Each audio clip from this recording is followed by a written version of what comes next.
Hele middags een paar uurtjes naar het eten. En dan sliep ik lekker even in de gereedschapplak. Uit de gereedschap meer.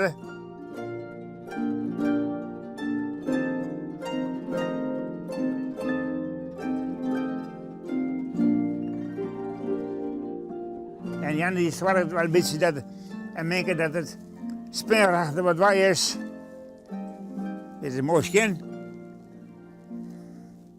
Maar ja, als het winter wordt, dan wordt het minder, dan wordt hier wat kouder. Dan valt het zin. Ik ben best tevreden. Dankzij Jem. Ja. En je man door de tuin. Ja. Maar dat komt ik wel dat papa zelf ik wel makkelijk is. Je bent tevreden Ja. en je klaaien net gauw. Toen ik 88 jaar weer, sta ik nou bij hem. Maar ik had er maar 40 oorzaken. Hing op de sleer. Ik denk, ik kan je hem nu nog hebben. Want ik had er oorzaken. Zonder te vregen natuurlijk. Want je moet altijd vergunning vregen.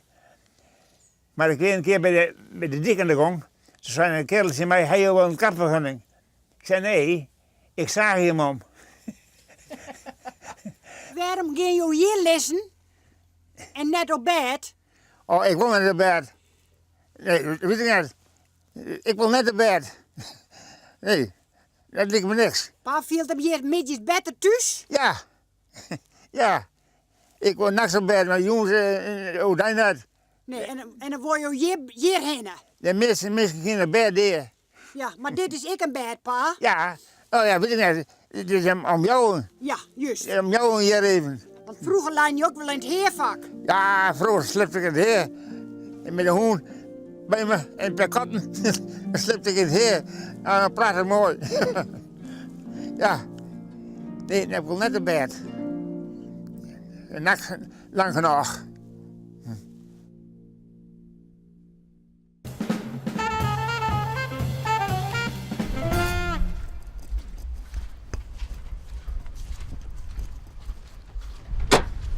Goeiedag, hem. Goeie. Och, daar heb je haar. Nee. Wat ben je in man? Even een skotje, hè? Ja. En is dat gezellig? Ja, we vallen hartstikke leer. Ja. Ja. Dan ben je hier niet meer door. Maar we zien wat uit. We weten eigenlijk een beetje hoe het werkt. Oh. Ja. En een snackie zijn er straks. Ja. Ja? Ja, ja. Je hebt een bestelling Ja, dingen? Die kan elk moment komen, ja. En je van hem erop instuurt. Ja. En waarom nou hij? Met meer cent in de beurs daar. De patiëntmeester. Ah, dat is de baas. Denken we, ja. Oké. Dat meent hij wel, ja. Komt ook naar camera, hè? Die zullen het niet op televisie.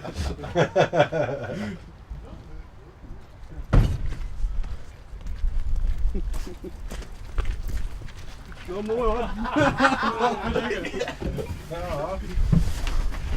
Ja, dat moet Die je wel. regel waarom we toen op dat moeten, ja, de patiëntmeester.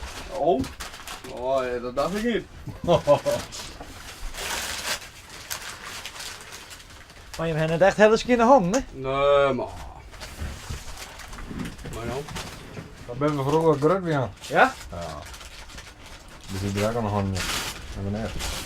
En waar moet je dan op een kraan? Ja, ik. En hoe bepaal je hem dan wie er dan de beurt is?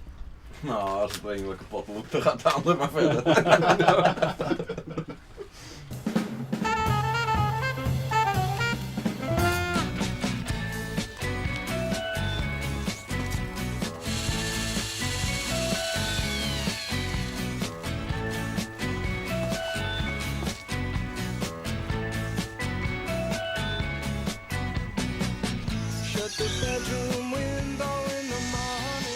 Het is een idee van een van de bestuursleden van het Yves Hettinga Museum. Dat is het museum dat hiernaast staat.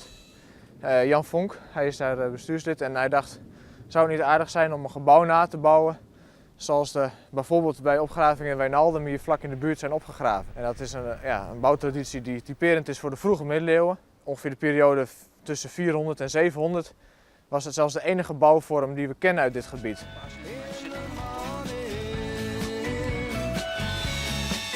We zijn nu bezig met de onderdelen van het dak, de laatste onderdelen inderdaad, van de dragende constructie.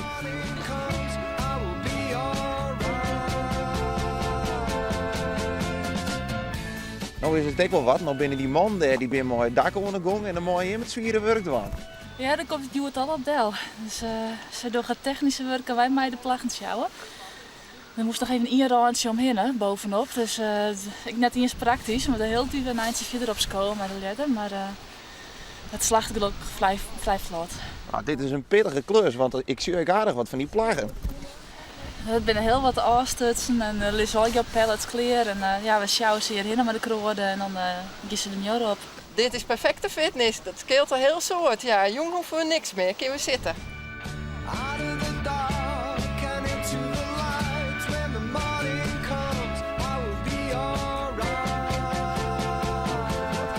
Normaal gesproken graaf ik in de grond en nu mag ik een keer wat opbouwen en dat is echt once in a lifetime. Dus om dit mee te maken is echt heel speciaal. En je merkt ook echt dat je respect krijgt voor de mensen van vroeger. Omdat het echt wel zwaar werk is. En je moet je voorstellen, wij maken dan nog gebruik van vrij moderne techniek, ladders en steenkruiwagens. Maar dat hadden ze vroeger helemaal niet.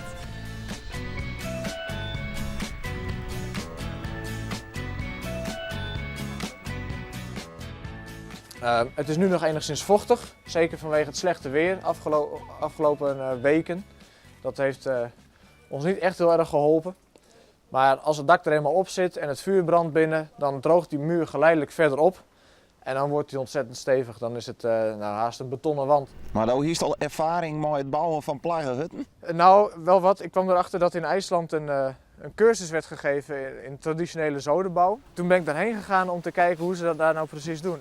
Dus ja, ik ben de eerste gecertificeerde zodenbouwer in Nederland. Wie dat van tevoren tekenkeert? Nee, dat had je niet verwacht inderdaad. Als je als archeoloog een opleiding volgt, dan verwacht je niet dat je een paar jaar later als aannemer min of meer echt iets aan het bouwen bent. But it's still the same.